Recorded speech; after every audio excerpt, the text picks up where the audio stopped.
Hey guys, welcome back. So today we want to follow up about the SCAR 20 and 6.5 Creedmoor. In a previous video, we called this thing a dumpster fire because it was having all sorts of problems with puncturing primers and causing hard malfunctions. Sent the gun to FN, got it back. They gave us a little sheet depicting what they presumably fixed, but we found another problem, and that's what today's video is about. So if you're considering a SCAR 20 and 6.5 Creedmoor, you're definitely going to want to watch this video. So almost a half a year later, FN sent the rifle back. My expectations were fairly low in terms of FN coming up with a solution to the problem because of comments that were made in my video from 6.5 Creedmoor SCAR 20 owners. They were saying that either one, they weren't allowed to have warranty service. FN was rejecting it because they felt that they had suppressed the rifle, which is kind of funny. It has a suppressor setting. It tells you how to use a suppressor setting in the owner's manual, but if you use that gun with a suppressor, FN's going to void your warranty. Others were saying they sent their guns in for warranty service and FN sent the guns back and told them only use brand X ammunition because other brands will have punctured primers, won't run the gun. Just use this specific brand of ammunition. That's not a solution either. So my expectations were fairly low. So imagine my surprise when the gun comes back a little over 5 months later, and it has this note in the box, which says that they replaced the bolt and the firing pin. And apparently what has changed is the hole diameter of the bolt. So it has a smaller hole diameter and a smaller tip to the firing pin, and perhaps an adjusted protrusion as well. We took a look, and that's all this letter says that they changed, the bolt and the firing pin. Taking a look at this ammunition that we fired out of the gun, a wide variety of the ammunition, we have found that the primers are looking really, really good. So they definitely fixed the problem with puncturing primers. But in the process of doing that, they introduced another problem. This gun no longer works, and by that I mean it doesn't reliably cycle. The gun is in its proper setting, 12 o'clock position on the gas regulator. It's not on the suppress setting, so it's getting full gas, and the gun is short stroking. It is not reliably feeding. It's overriding rounds in the magazine, really short stroking, kicking out the spent case, but not picking up the next one. And with other brands of ammunition, it's just not locking open on the last shot fired. And you can feel when you shoot the gun, the bolt carrier is a bit sluggish. You can feel it come back slowly and go home. You can tell it's undergassed. So we start off the day with shooting Federal, 130 grain Federal. And this cycled at the time, but it didn't lock open on the last shot fired. Then we moved into shooting some Norma. It's a 140 grain hunting load, which has been really accurate out of my bolt guns. And this cycled, but didn't lock open on the last shot fired.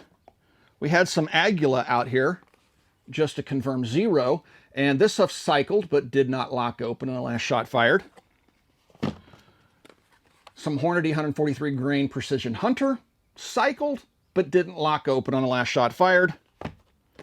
And then TAP, this is giving us the worst groups this afternoon, but you can tell it's a lot warmer ammunition, and this stuff cycled and locked open. But again, you can tell that this is much warmer than the match ammunition that we just showed you.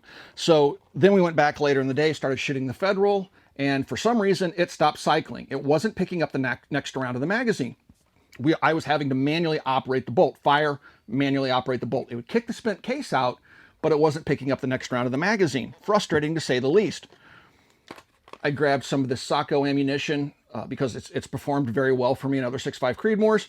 This stuff also, right from the get-go, was a single shot ammunition. You had to manually operate the bolt, kick out the spent case, but it wouldn't pick up the next round of the magazine, and I manually have to operate the bolt. So it would appear that FN not only changed the bolt and the firing pin, but they may have changed the barrel or messed with the gas settings in some way on the gas regulator.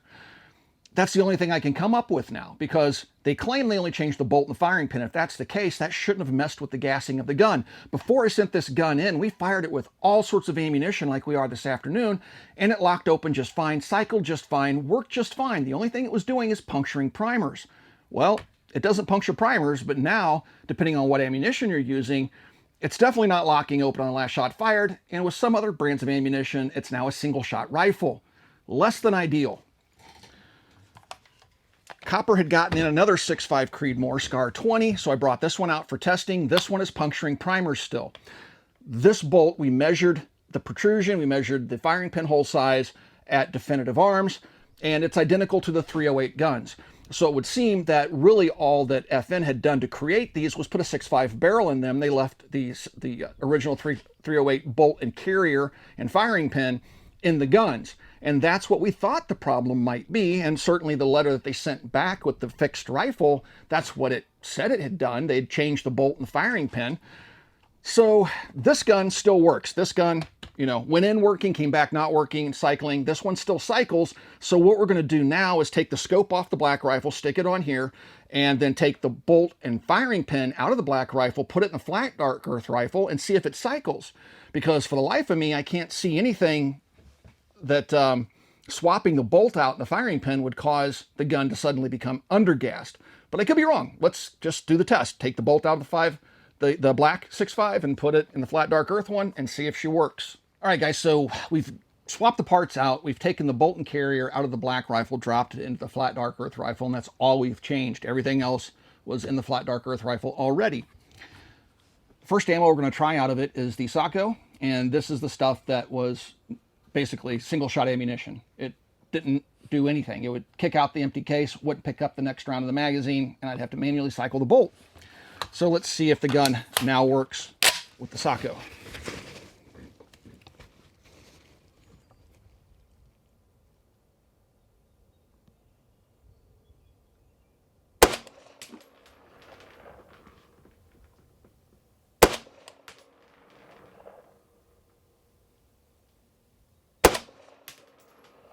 Felt the bolt go home on that one, so it didn't lock open, but it's cycling it in the flat dark earth rifle. Set that aside. The next ammunition we had non-cycling issues with was the 130 grain Federal. So let's grab some of that.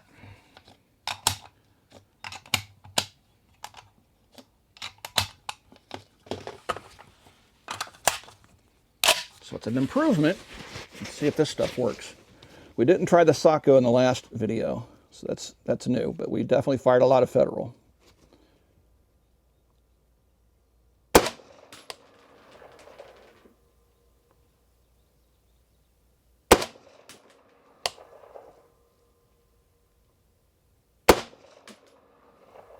All right, locked open just fine.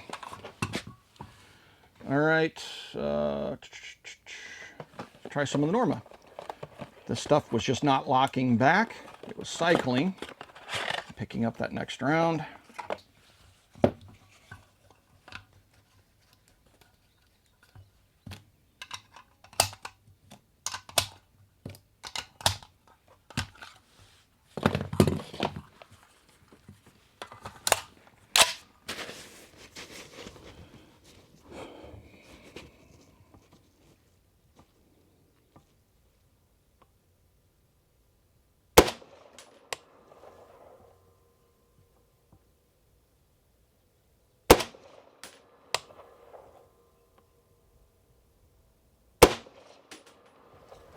Cycled and locked open. So clearly this gun is getting more gas than the black rifle is. But once again, let me reiterate, when we sent the black rifle in for service, it was working just like the flat dark earth rifle is working right now. It cycled just fine with the ammunition we have on hand. The only new variable is the Sacco ammunition that we brought out today. So we're going to do some more shooting with it and see if we can get it to not lock open. With other brands that we've fired through it previously, but right now I can tell just by the way the gun's shooting, it's shooting like it should. So now I've taken the recoil spring out of the black rifle, put it in the flat dark earth rifle, so now all the guts from the black rifle are now in the flat dark earth gun. This is some more of the Federal, 130 grain stuff. Gonna have to shoot some steel.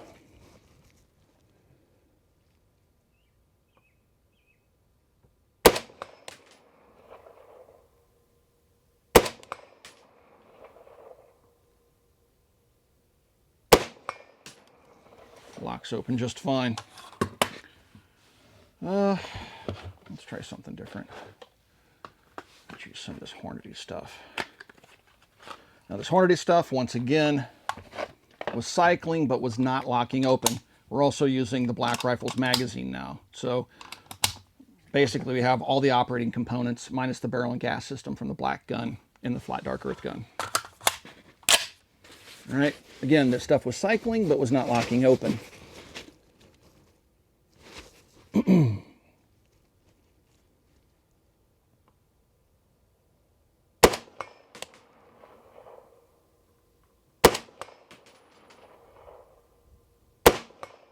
it locked open just fine. I can just tell by the way the gun's cycling, it's got plenty of gas. So there is a definite difference between this gun and how it's gassed and now how the black gun is gassed.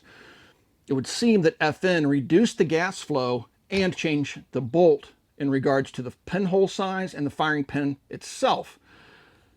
Although in the letter all they call out is the bolt and firing pin, but clearly there's something that's changed in the gas system and not for the better. So if this is the fix that they're doing to all the guns, then when you send your gun in, you may wind up getting it back, not puncturing the primers. Clearly, we've not had one punctured primer this afternoon, but you're going to get a gun that's going to be very picky in what it eats. It may not cycle the gun at all, and at a minimum, it's not going to lock open on last shot fired.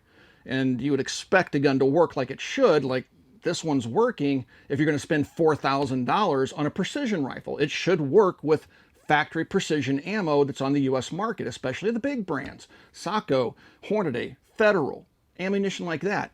And that's where the Black Rifle is falling way short now. Big problem. So both these rifles need to go back to FN. The Flat Dark Earth gun needs the update to the bolt and the firing pin, and the black one has to go back because now it has functional issues it didn't have before I sent it in for the fix. So I'm going to send it in with a note saying, please don't mess with the gas system. Just swap out the bolt on this gun, and this gun I'm going to send in with a letter like, can you put it back to however you found it, because now it doesn't cycle properly. And we'll see what happens. If you want to follow us over on Instagram, I'll continuously post updates when I have them. We are able to track the progress of the guns through the online application that FN has on their website, and we can just post some updates. I think we're going to try to get some pinhole measurements and things like that we can't get out here in the shooting shack back when we go to Definitive Arms, and just kind of get an idea of what they changed on the firing pin and perhaps the pinhole size on the bolt itself.